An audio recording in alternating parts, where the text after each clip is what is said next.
कहानी की शुरुआत होती है चांद से, जहाँ पर एक पत्थर मौजूद है। इस पत्थर को पहली बार चांद पर पहुँचने वाले इंसानों ने लगाया था। इस पत्थर पर लिखा है कि हम धरती से आने वाले पहले इंसान हैं और हम पूरी मानव जाति की तरफ से ऐलान करते हैं कि हमें शांति चाहिए। तभी इस पत्थर के ऊपर से एक बहुत बड़ी परछाई गुजरी। ये एक स्पेसशिप है जो देखते ही देखते धरती की तरफ बढ़ने लगी। तभी धरती पर हम एक इंस्टीट्यूट को देखते हैं जिसका नाम है SETI। इनका काम था अंतरिक्ष से आने वाले सिग्नल्स पर नजर रखना। उन्हें एक बहुत ताकतवर सिग्नल मिला। तभी वहाँ मौजूद लड़के ने अपने सीनियर को बुलाया। शुरुआत में तो उन्हें लगा कि शायद रशिया का कोई जहाज होगा, लेकिन उनके रडार में ऐसा कुछ नहीं आया। तभी उनकी समझ में आया कि ये सिग्नल कहीं और से नहीं बल्कि चांद से आया है। ये खबर उन्होंने तुरंत मिलिट्री को दी और बताया कि ये चीज बहुत बड़ी है, लगभग 550 किलोमीटर में फैली हुई है। इसका वजन चांद के 1/4 हिस्से जितना बड़ा है। मिलिट्री ऑफिस ने कहा कि हो सकता है ये कोई एस्ट्रॉइड हो जो कि धरती के पास से गुजर रहा है। इस पर जूनियर ऑफिसर ने जवाब दिया कि अगर ये मीटियोराइट होता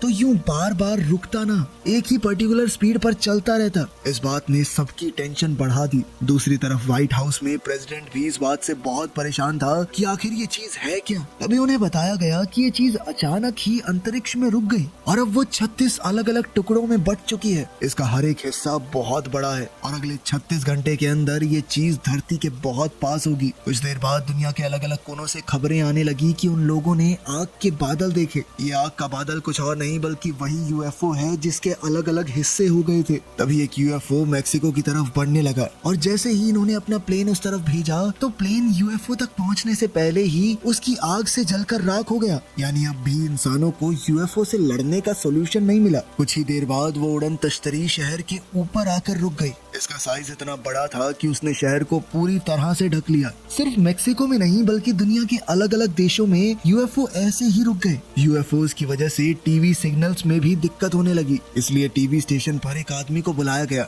इस आदमी का नाम डेविड है जो कि सैटेलाइट इंजीनियर और टेक्नोलॉजिस्ट है। जब डेविड ने सैटेलाइट सिग्नल्स देखे तो उसे पता चला कि इन सिग्नल्स के बीच में कई सारे सिग्नल हैं जो कि बार बार गायब हो रहे हैं। डेविड जब बाहर गया तो आसमान में उसे एक बहुत बड़ा UFO दिखा, जिसे देखते ही वो समझ गया कि ये सिग्नल एलियंस के भेजे हुए हैं जो दुनिया भर में अपने UFOs की पोजीशन सेट कर रहे हैं और अगले 7 घंटे में सिग्नल्स पूरी तरह गायब हो जाएंगे। डेविड ने टीवी स्टेशन के ओनर को बताया कि ये बिल्कुल ही शतरंज के खेल जैसा है। आप पहले अपनी फौज को सेट करते हो और बाद में हमला। उसने कहा कि 7 घंटे बाद हमारी धरती पर हमला होगा और ये एलियन सब कुछ खत्म करने की कोशिश करेंगे। डेविड ने अपनी गर्लफ्रेंड को कॉल किया जो कि प्रेसिडेंट के साथ एज अ कम्युनिकेशन डायरेक्टर काम करती है। डेविड ने उसे एलियंस के बारे में सब कुछ बताया कि 7 घंटे बाद हमारे ऊपर हमला होगा, लेकिन उसने डेविड की बात नहीं सुनी और फोन काट दिया। डेविड को लगा कि ये बात मुझे प्रेसिडेंट तक किसी भी हाल में पहुंचानी होगी, इसीलिए वो प्रेसिडेंट से मिलने अपने डैड के साथ निकल पड़ा। व्हाइट हाउस पहुंचते ही उसने अपनी गर्लफ्रेंड को कॉल किया और वो डेविड को प्रेसिडेंट तक ले गई। डेविड प्रेसिडेंट को तब से जानता था जब वो प्रेसिडेंट नहीं थे और उस वक्त उनके बीच में झगड़ा भी हुआ था, इसीलिए वो दोनों एक दूसरे को पसंद नहीं करते थे। डेविड ने प्रेसिडेंट को समझाने की कोशिश की कि पृथ्वी गोल है, इसी वजह से एलियंस एक दूसरे को सिग्नल नहीं भेज पा रहे होंगे, इसीलिए वो हमारे सैटेलाइट्स का इस्तेमाल कर रहे हैं और कुछ देर बाद एलियंस धरती पर हमला कर देंगे। प्रेसिडेंट डेविड की बात सुनकर वहाँ से चले गए। तभी जो UFO व्हाइट हाउस के ऊपर था उस तक 2 हेलीकॉप्टर्स पहुंच गए ताकि एलियंस से संपर्क हो सके, लेकिन जैसे ही हेलीकॉप्टर्स UFO के करीब पहुंचे तो UFO के अंदर से एलियन ने उन पर गोलियों से हमला कर दिया और दोनों हेलीकॉप्टर्स में धमाका हो गया। ये देखकर प्रेसिडेंट और जनरल समझ गए कि उनके ऊपर हमला होने वाला है। इसका मतलब डेविड की बात सच थी, इसीलिए सब व्हाइट हाउस छोड़कर भागने लगे। पूरे शहर में अफरा तफरी मच गई, सब लोग शहर छोड़ने लगे। लेकिन तभी टाइम खत्म हो गया और आसमान में UFO का दरवाजा खुला। UFO के अंदर एक नीले रंग की चमकदार रोशनी दिखी। हर कोई उसकी ओर देखने लगा और अगले ही पल UFO ने हमला करना शुरू कर दिया। हमला इतना ताकतवर था कि बड़ी बड़ी बिल्डिंग्स कुछ ही सेकंडों में मिट्टी में मिल गई और अगले कुछ घंटों में शहर के शहर तबाह हो गए। प्रेसिडेंट को अपनी गलती का एहसास हुआ। उसने कहा कि मुझे शहर को पहले ही खाली करवा देना चाहिए था। लाखों मासूम लोग मर गए जिनकी कोई भी गलती नहीं थी।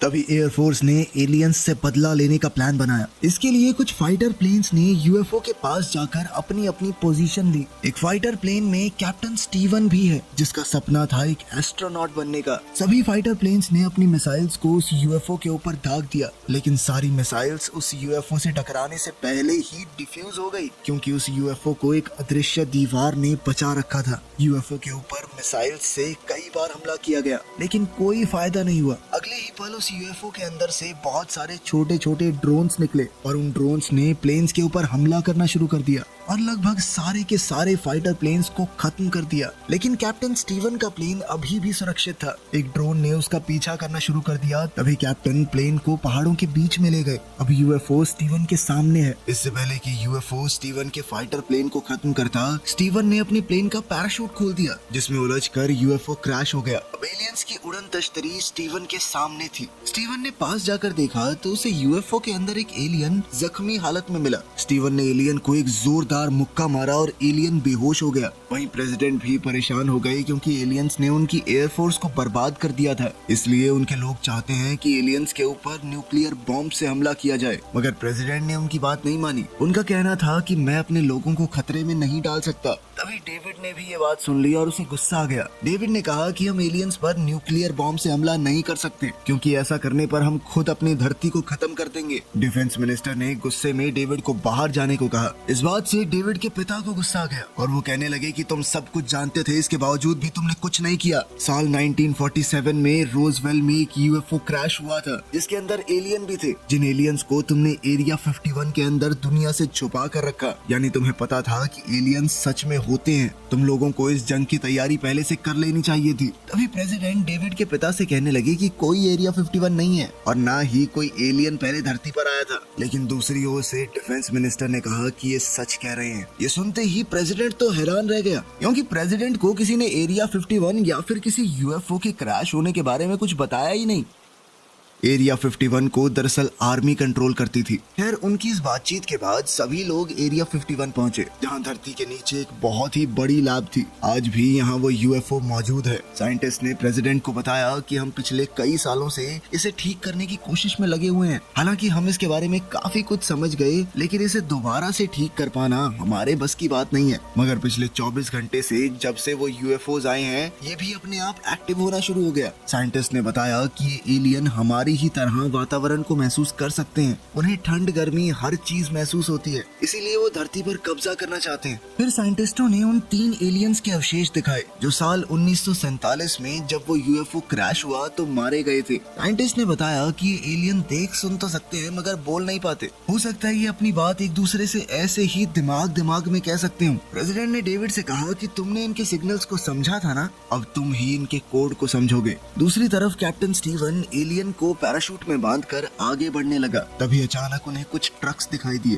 ट्रक में बैठे इस आदमी का नाम है रसल, जो आज से 10 साल पहले वियतनाम की लड़ाई में जहाज उड़ा चुका था। उस वक्त अचानक ही इसे एलियंस ने अगवा कर लिया था। मतलब कम से कम वो तो यही कहता था, लेकिन उसकी बात पर कभी किसी ने विश्वास ही नहीं किया। और अब कैप्टन स्टीवन उस एलियन को लेकर आगे बढ़ा। वो सभी लोग एक बेस पर पहुंचे। दरअसल स्टीवन ने अपना जहाज उड़ाते हुए इस बेस को ऊपर से ही देख लिया था, जो कि एरिया 51 है। सिक्योरिटी ने उन्हें अंदर जाने की परमिशन देने से मना कर दिया, लेकिन जब स्टीवन ने उन्हें वो एलियन दिखाया तो सब लोग डर गए और तुरंत ही उन्हें अंदर जाने की जगह दे दी। एलियन को अंदर लैब में ले जाया गया। साइंटिस्ट उसे चेक कर ही रहे थे कि तभी एलियन को होश आ गया। एलियन ने जैसे ही साइंटिस्ट की तरफ देखा तो उसके सर में दर्द होने लगा। ये एक टेलीपैथिक इफेक्ट था, यानी वो अपने दिमाग की ताकत से कुछ सिग्नल भेज रहा था। इसके बाद एलियन ने एक एक करके सबको मार डाला। तभी प्रेसिडेंट भी अंदर आ गया और लैब के अंदर धुआं ही धुआं हो गया। तभी साइंटिस्ट की लाश एक शीशे की दीवार से चिपक गई और एलियन ने साइंटिस्ट का गला दबा दिया,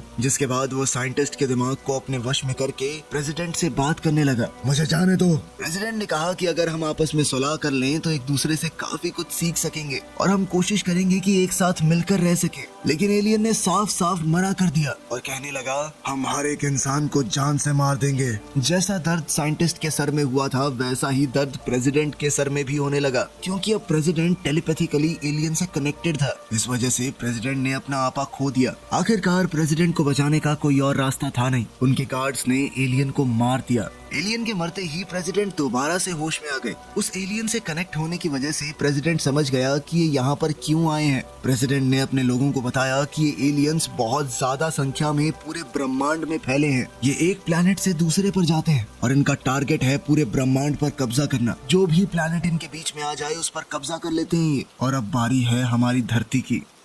न्यूक्लियर हमले के अलावा अब कोई चारा नहीं बचा। बचा, इसीलिए उन्होंने यूएफओ के ऊपर तुरंत न्यूक्लियर हमला कर दिया। लेकिन उस अदृश्य दीवार ने यूएफओ को न्यूक्लियर बॉम्ब से भी बचा लिया, उसके ऊपर बिल्कुल भी असर नहीं हुआ। तभी कैप्टन स्टीवन हेलीकॉप्टर लेकर शहर चले गए अपनी बीवी और बच्चे से मिलने। वहाँ प्रेसिडेंट की पत्नी भी थी जिनकी तबीयत बहुत खराब है, इसलिए स्टीवन सबको वापस ले आया। लेकिन प्रेसिडेंट की पत्नी को इंटरनल ब्लीडिंग हो रही थी। डॉक्टर उसे रोक नहीं पाए और उसकी मौके पर ही मौत हो गई, जिसके बाद प्रेसिडेंट बहुत ज्यादा दुखी हो गया। वहीं डेविड भी न्यूक्लियर अटैक वाले फैसले से बहुत नाराज हुआ। डेविड ने शराब कुछ ज्यादा ही पी ली। तभी उसके पिता वहां आकर उसे समझाने लगे, लेकिन डेविड कुछ भी नहीं समझना चाहता था। उसके पिता ने कहा कि तुम अपने कपड़े ठीक करो वरना तुम्हें ठंड लग जाएगी, तुम बीमार हो जाओगे। ये सुनते ही डेविड के दिमाग में एक आइडिया आया और वो उस उड़न तश्तरी के पास गया जो 1947 में क्रैश हुई थी। वो यूएफओ भी अब अचानक से एक्टिव हो गया था। डेविड ने यूएफओ के अंदर एक कोल्ड ड्रिंक का कैन रख दिया और ऑफिसर से गोली चलाने को कहा। जब ऑफिसर ने गोली चलाई तो उस अदृश्य दीवार की वजह से गोली कैन को नहीं लगी। तभी डेविड ने कंप्यूटर में कुछ बटन्स दबाए और कहा कि अब गोली चलाओ, और जब दोबारा गोली चलाई गई तो सीधा कैन पर जाकर लगी। ये देखकर सब लोग खुश और हैरान हो गए। वो उससे पूछने लगे कि तुमने ये सब कैसे किया। डेविड ने कहा कि मैंने इन्हें जुकाम दिया है। मैंने कैन के साथ एक डिवाइस रखा था जिससे मैंने यूएफओ के अंदर एक वायरस पैदा किया और उसकी ढाल कमजोर हो गई। हम उनके यूएफओस के अंदर ऐसे डिवाइस डालेंगे जिससे हम उनके पूरे सिस्टम में वायरस भर देंगे, और वायरस आने के बाद इनकी अदृश्य दीवार काम नहीं करेगी। लेकिन सबसे बड़ा चैलेंज तो यही था कि हम उनके यूएफओ के अंदर इस वायरस को आखिर डालेंगे कैसे। तब डेविड ने कहा कि हमारे पास जो यूएफओ है उसकी मदद से हम उनकी मदरशिप में जाएंगे और एक जबरदस्त धमाका करेंगे जिससे कुछ देर के लिए उनके सिस्टम में वायरस एक्टिवेट हो जाए। हमारे पास लगभग 1 मिनट होगा और 1 मिनट के लिए ढाल काम नहीं करेगी, और उसी 1 मिनट में हमें उनके सारे स्पेसशिप्स को तबाह करना होगा। और सवाल ये भी है कि यूएफओ कौन चलाएगा। अभी स्टीवन ने कहा कि जंग के दौरान मैंने उनके यूएफओ को बड़े ध्यान से देखा है, मैं इसे चला सकता हूँ। अब इस प्लान को अंजाम देने के लिए दुनिया में जितने भी देश हैं सभी को मोर्स कोड के जरिए बताया गया कि हम आज रात हमला करेंगे। 1 मिनट के लिए उनकी ढाल काम नहीं करेगी। दुनिया के सभी देश हमले के लिए तैयार हो गए। जिस यूएफओ को स्टीवन चलाने वाला था उसमें एक परमाणु मिसाइल फिट कर दी गई। उसे बताया गया कि ये मिसाइल टकराने से नहीं फटेगी, बल्कि उसे 30 सेकंड का टाइम मिलेगा, उसके बाद फटेगी वो। तब तक तुम कुछ भी करके वहाँ से निकल जाना।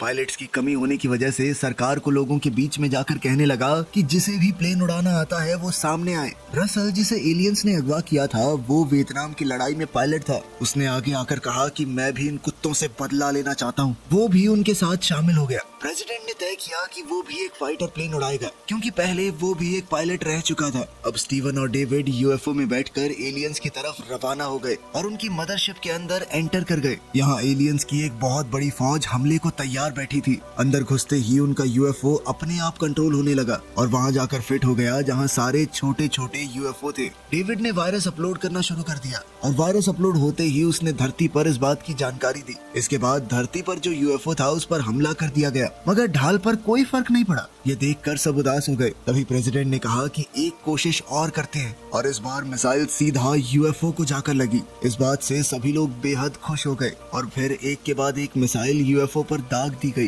तभी यूएफओ के अंदर से बहुत सारे छोटे छोटे ड्रोन्स निकले और उन्होंने धरती पर हमला करना शुरू कर दिया। तभी एयरफोर्स ने भी जवाबी हमला किया, लेकिन कोई फर्क नहीं पड़ा। अब प्रेसिडेंट के पास आखिरी मिसाइल बची थी और तभी यूएफओ का मेन डोर भी खुल गया। प्रेसिडेंट ने निशाना लगाया, मगर निशाना चूक गया। अब रसल के पास एक मिसाइल बची थी, लेकिन जब उसने मिसाइल छोड़ने की कोशिश की तो वो जाम हो गई। इसीलिए उसने अपना पूरा जहाज ही यूएफओ से टकरवा दिया, जिसके बाद एक बहुत बड़ा धमाका हुआ और यूएफओ जमीन पर आ गिरा। वहीं डेविड और स्टीवन अब इन एलियंस की मदरशिप के अंदर फंस गए थे। वो दोनों लाख कोशिशों के बाद भी उससे निकल नहीं पाते और दोनों ने फैसला किया कि वो परमाणु बम को एक्टिवेट करेंगे, फिर चाहे इसमें उनकी जान का बलिदान ही क्यों ना हो जाए। उन्होंने मिसाइल को लॉन्च कर दिया। जैसे ही वो मिसाइल कंट्रोल पैनल से टकराई तो उनकी स्पेसशिप डॉकिंग स्टेशन से आजाद हो गई। अब वो वहाँ से निकल सकते थे। अब उनके पास सिर्फ 30 सेकंड थे स्पेसशिप से बाहर निकलने के लिए, और तभी दरवाजे भी बंद होने लगे। लेकिन जैसे तैसे वो दोनों वहाँ से निकलने में कामयाब हो गए।